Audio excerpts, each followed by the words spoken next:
vamos a ver los sistemas arteriales de la cabeza y el cuello y vamos a empezar con los que provienen de la carótida. Los de la subclavia los vamos a dejar para otro vídeo. En primer lugar,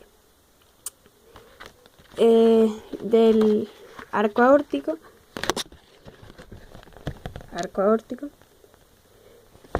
van a salir por el lado derecho el tronco brachiocefálico, que es este, y por el lado izquierdo van a salir directamente la arteria carótida común y la arteria subclavia por separado.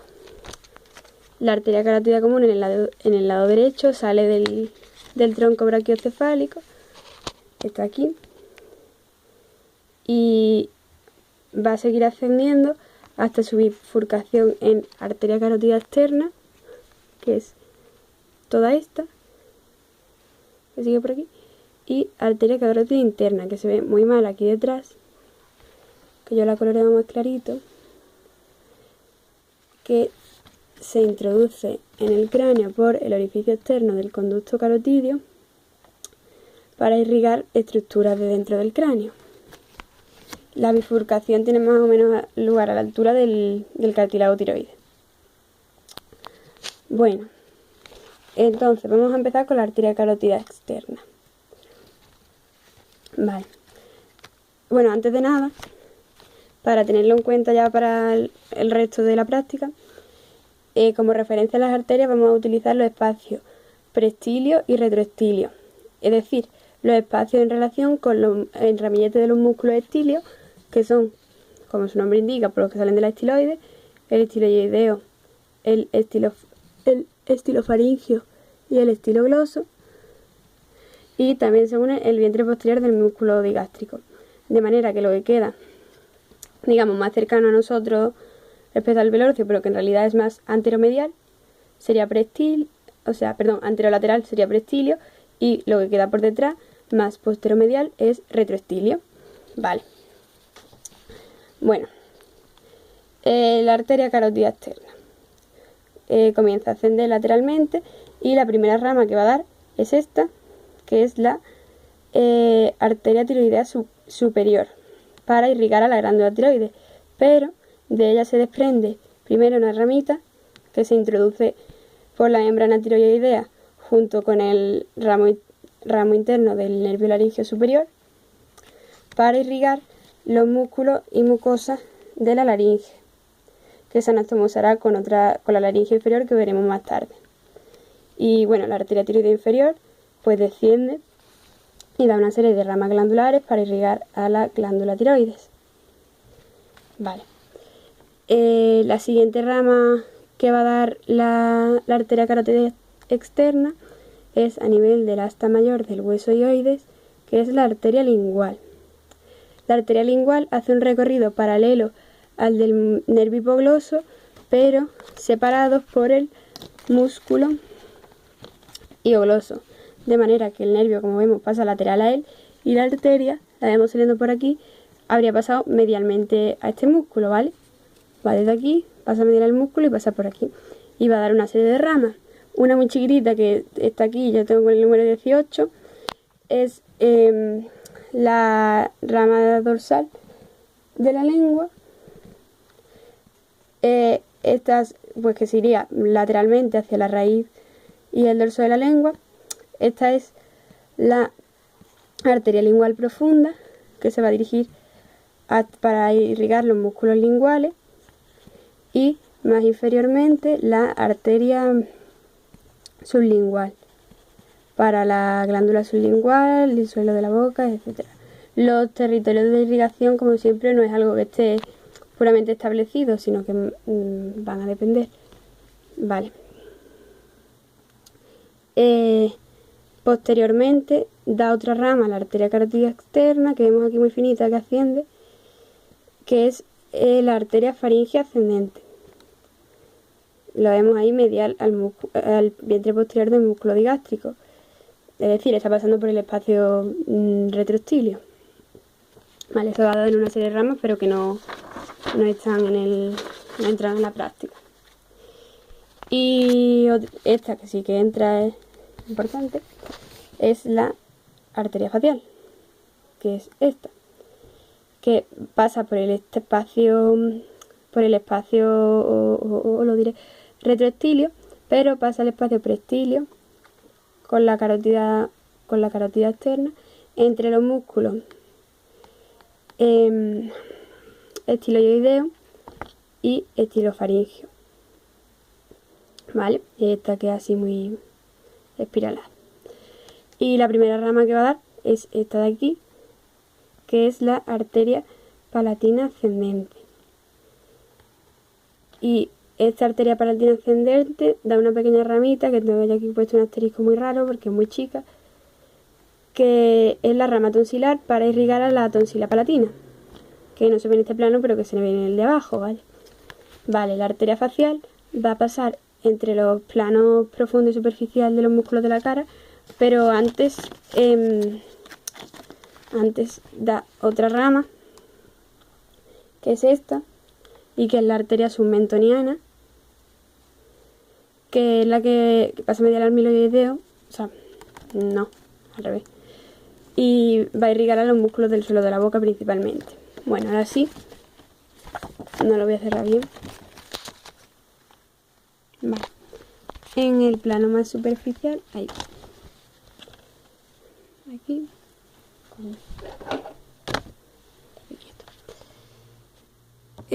la arteria facial va a ascender lateralmente por la cara y va a dar una arteria labial inferior, una arteria labial superior, pues para irrigar, como su propio nombre indica, por la parte inferior de los labios y superior, y va a seguir ascendiendo.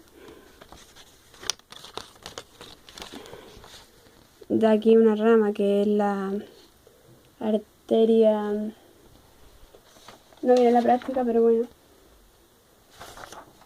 yo la voy a decir, es la arteria nasal lateral.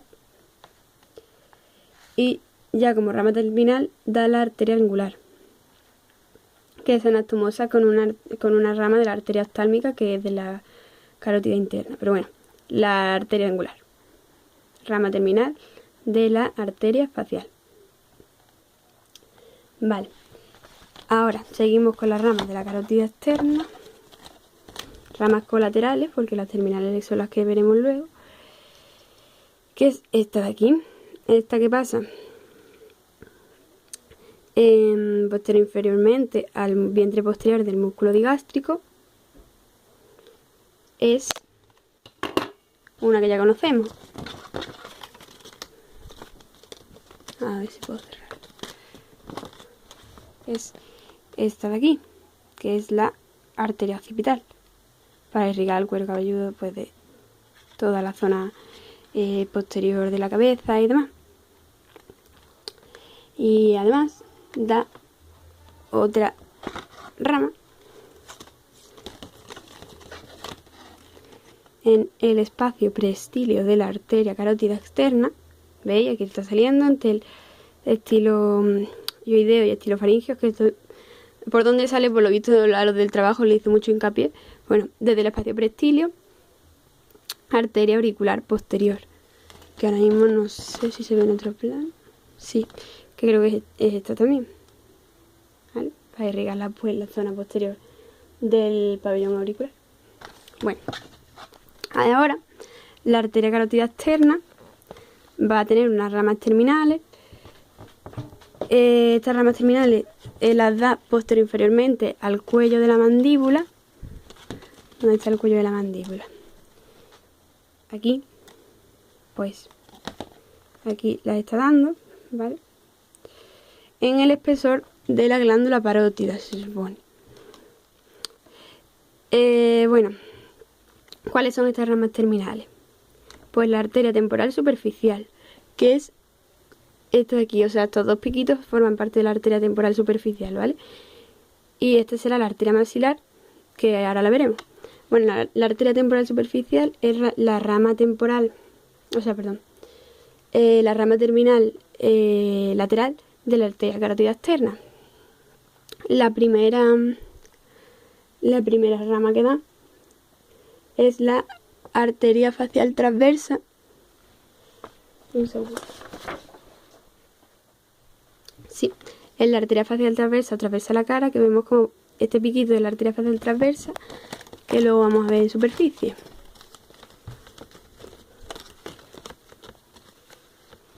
A ver si llego.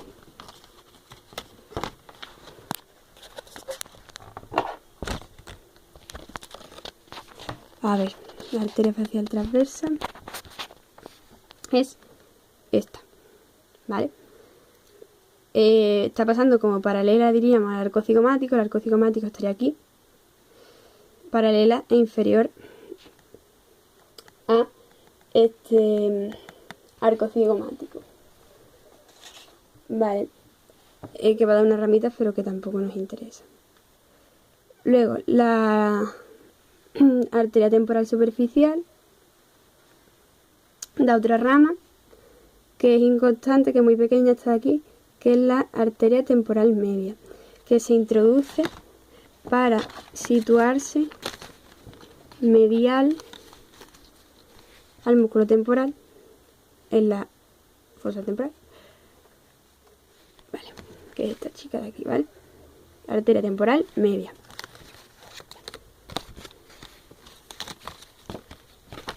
¿Qué más? Vale, la siguiente rama, también que se prolonga hacia interior de la arteria temporal superficial, es esta, que es la arteria cigomático orbitaria. ¿Por qué? Pues porque está pasando lateral al arco cigomático, justo por encima, digamos, y se dirige pues hacia la zona, la cavidad orbitaria, hilando ahí. Y ya por último, las ramas terminales de esta rama terminal, en verdad, serían la rama frontal. Las ramas terminales de la arteria temporal superficial son la rama frontal, que es esta, que va a irrigar pues a toda la zona anterior del cuero cabelludo, y la rama parietal, ¿vale? Sería esta, que sigue por aquí, pero que no la he terminado de colorear porque me da pereza. Y aquí pues parece que es anastomosa con la occipital. Bueno, la otra rama terminal de la arteria carótida externa es pues el tercer piquito, que es la arteria maxilar o maxilar interna. A ver si se coloca esto aquí. Esta arteria va a pasar medial al cuello de la, inferior al cuello de la mandíbula, que sería este, medial por tanto a la rama de la mandíbula, y va a tener un mayor territorio de irrigación porque pues, da muchas ramas. Vale, la primera de ellas es una muy chica que se ve por aquí, que es que no se ve apenas, ¿vale? Pasaría que sale inferior al cuello de la mandíbula y rebasa inferiormente al músculo pterigoideo lateral, que es este, para dirigirse por aquí, y entraría a la cavidad timpánica a través de la fisura petrotimpánica o de Glaser. Se ve que las fisuras pues eran importantes al final. La siguiente rama que vamos a tener es la arteria meningia media, que ya conocemos, ¿vale? Que es la que daba los surcos y todo eso, que pasa también medial al pterigoideo lateral, pasa por un ojal que le hace este nervio, que ya veremos un poquillo más adelante, y se introduce en el cráneo por el foramen espinoso, que sería este. Vale. La siguiente rama que vemos aquí es esta, que es la arteria mesetrina, que hace así una cosa porque rebasa superiormente, empezamos con rebasar, a la escotadura mandibular,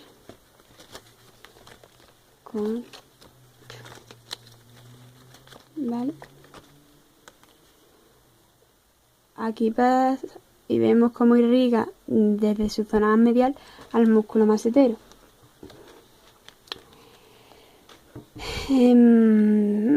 Seguimos con la rama y tanto. Espera. Vale. Seguimos con la rama. Esta es la arteria temporal profunda. Vamos a tener arterias temporales profundas posteriores y anteriores, que pues están profundas al músculo temporal, es decir, medial a él, en la fosa temporal. Vale, se me ha olvidado deciros una cosa. Bueno, eso viene en la teoría, que está muy bien porque te dividen todas las ramas que va a dar según la fosa en la que las ves. Esto evidentemente pues a nosotros María José no nos lo explicó, pero todas las que he dicho hasta ahora son ramas que se dan en la fosa infratemporal, ¿vale? Bueno, es de hilar, eso es, más o menos lo vais viendo, pero para que lo tengáis en cuenta. Y luego dará fosas en la ptericopalatina, que ahora lo diré cuáles son. Bueno, siguiendo con las ramas que dan en la infratemporal, pues tenemos ramas pterigoideas, que pterigoideas, que sería, se ven tres, esta, una muy chica que hay por aquí, y esta también chiquitita, que van a irrigar pues a los músculos pterigoideos, al lateral y al medial. Vemos que llega esta de aquí, ¿vale?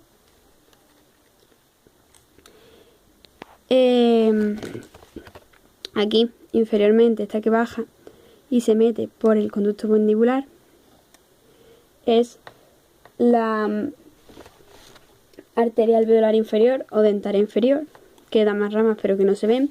Dentro del conducto daría ramas dentales y periodontales para el dermodonto y periodonto, para los dientes y todas sus estructuras, y al salir del conducto sale como arteria mentoniana, que irrigaría pues el territorio del mentón, el labio inferior y demás. Vale, y ya por último en la fosa infratemporal también da la arteria bucal, que es esta que se desprende aquí. Vale, ya como arterias colaterales en la fosa ptericopalatina están esta de aquí, que es la arteria alveolar superior posterior. Esta arteria alveolar superior posterior se va a introducir por los forámenes alveolares que veíamos en la tuberosidad del maxilar en la primera práctica, y también va a dar ramas para los dientes, pero del arco dentario superior. Vale, luego, ¿qué más? Pues aquí se nota que es de la ptericopalatina porque ya van a ser ramas que se van a ver muy mal. Esta es la arteria infraorbitaria, que pasaría por el surco infraorbitario, el conducto, y saldría por aquí. Dentro del conducto pues da más ramas que tampoco vamos a ver.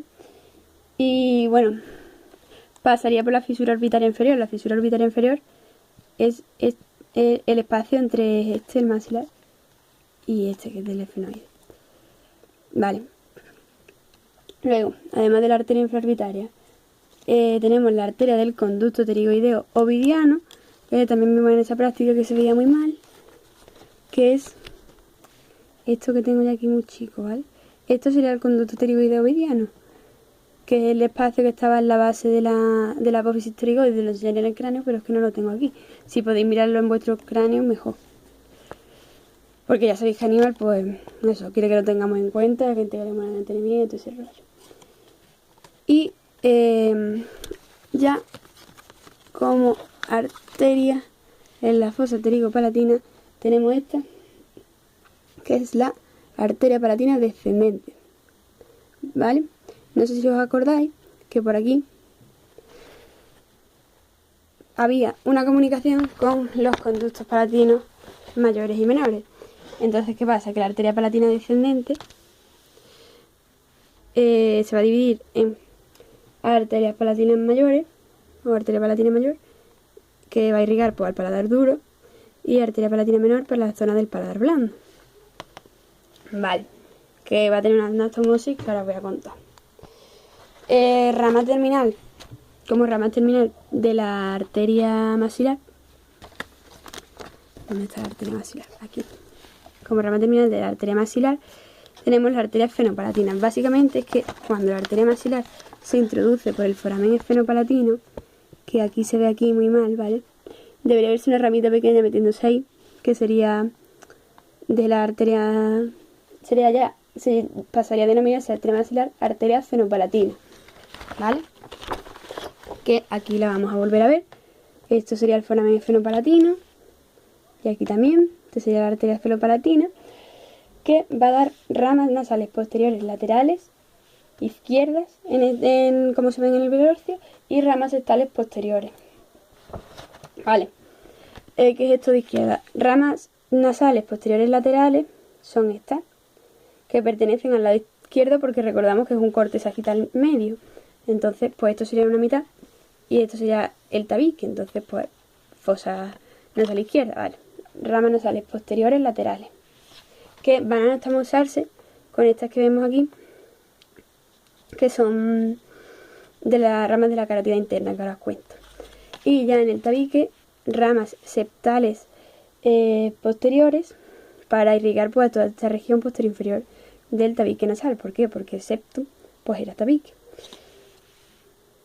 Y esta se continúa con arteria nasopalatina, que sería esta continuación hacia abajo, que se introduce por el conducto incisivo y se anastomosa con la arteria palatina mayor. Vale, y ya por último vamos a ver muy poquito de la carótida interna, ¿vale? Porque la carótida interna se introduce en el cráneo, como ya hemos visto, y entonces eso lo veremos en anatomía 3, pero sí vamos a ver una rama. La arteria oftálmica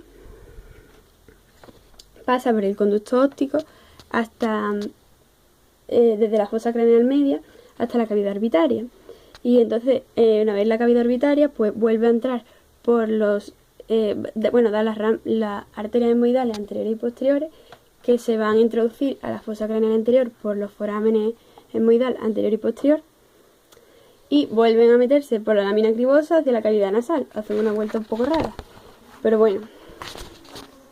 ¿Qué pasa entonces? Que en la cavidad nasal pues vamos a ver entonces la arteria hemoidal anterior y la arteria hemoidal posterior. La arteria hemoidal posterior pues da ramos nasales posteriores, ¿vale? Que serían todos estos de aquí. Y aquí también se ven en el tabique. Y la arteria hemoidal anterior da ramos septales anteriores. Tenemos el mismo rollo de antes. Septales, pues los del tabique, que son derechos. Y ramos nasales anteriores laterales.